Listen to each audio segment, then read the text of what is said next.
আসসালামু আলাইকুম রহমতুল্লাহি ওবরাকাতু। সুপ্রিয় দর্শক, আশা করি আপনারা সকলে ভালো আছেন। আল্লাহ রবুল আলমিনের রহমতে এবং দয়ায় মানুষের জীবনে যেমন সুখ শান্তি আছে, তেমনি দুঃখ কষ্টও আছে।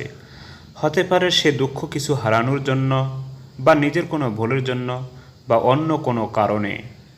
এমনইভাবে জীবনে চলার পথে অনেক বিপদ নেমে আসতে পারে, নিজের ভুলের জন্য বা দুর্ভাগ্যবশত, অথবা অন্য কোনো লোকের জুলুমের শিকার হয়ে।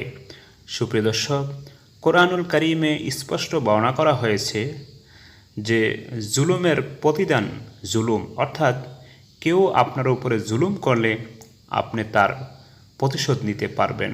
তবে পরবর্তীতে বলা হয়েছে প্রতিশোধ না নিয়ে যদি ক্ষমা করে দেন তাহলে সেটা বেশি উত্তম। সুপ্রিয় দর্শক, অনেকে আছেন কারো অধীনে চলেন, কিন্তু সে সময় অসময় যে কোনো